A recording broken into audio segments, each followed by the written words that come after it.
Hello YouTube viewers, Silvertardis here with the first tournament of Cyberwars Extreme Series 4.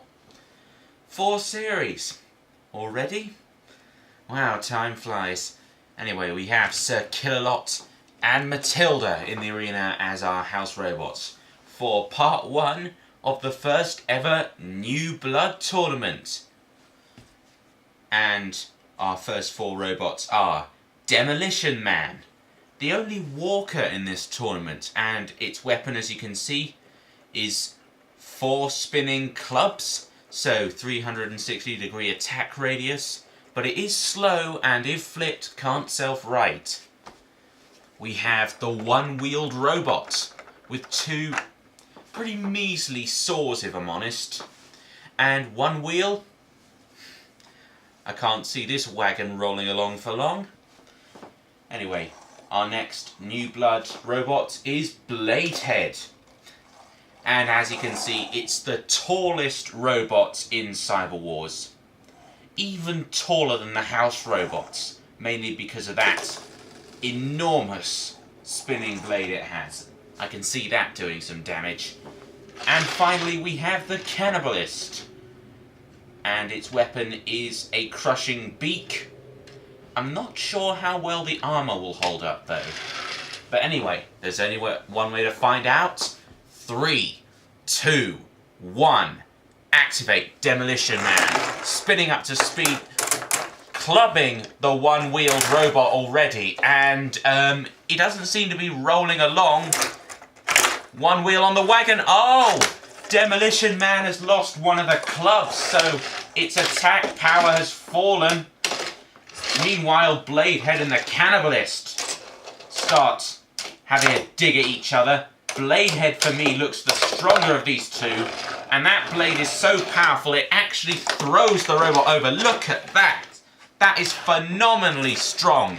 But I think the one-wheeled robot looked the victim from the start, and I think it's going to go out first. Bladehead on the edge of the pit. I think they're going to go as well. Yes. Bladehead is beaten. 7, 8, 9, 10. Bladehead trying to desperately claw their way out of the pit. But it's Demolition Man and the Canibalist who live to fight another day.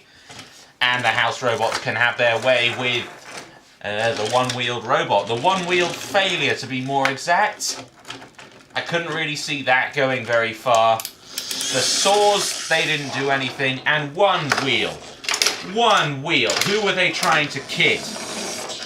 Over to the drop zone, and let's see what we've got coming down this time. 3, 2, 1. Down comes the skip. Cease. 2 go out. 2 go through to round 2. Demolition Man and the Canibalist. Well done, boys. Right, let's just clear away the rubbish, including the losers. And we get ready for our second battle of this tournament. Let's introduce the next New Blood stars. We have Bowser, a 2-wheeled robot with a pair of lifting claws. I think this is a pretty effective one. Next up we have Valkary, a pretty big machine, pretty slow and sluggish, but it does have a very powerful mace weapon. Okay, Heavyweight Hulk. As the name suggests, it's the heaviest in this tournament, and it's got quite a bit of pushing power, but it's fairly slow. And our last entry is the Incerectionist. From Yorkshire, it has a... Who am I trying to kid? It has a sort of spinning bar weapon, more like a fan than anything. So I don't think that'll do a lot of damage. But hey, this is Cyberwars. Let's see what happens. 3, 2, 1. Activate Bowser off the board first and immediately has hold of Heavyweight Hulk. Look at that. That is phenomenal lifting power. Valkary also with that mace coming down on the Incerectionist. Bam! Look at that power. The Incerectionist. They are being beaten black and blue here. Look at that. Bowser, meanwhile, holding heavyweight Hulk aloft. But it's thrown itself down the pit as well. Is Bowser out of it? Bowser trying to claw their way back out of the pit. Cease. No. Heavyweight Hulk and Bowser both eliminated. Bowser practically threw himself out of the tournament. What a disappointment. But it's Valkary and the Incerectionist who go through. Rules are rules, I'm afraid. So anyway, how will they line up in round 2? Well, it's going to be Valkary versus the Canibalist and Demolition Man versus the Incerectionist. See you there.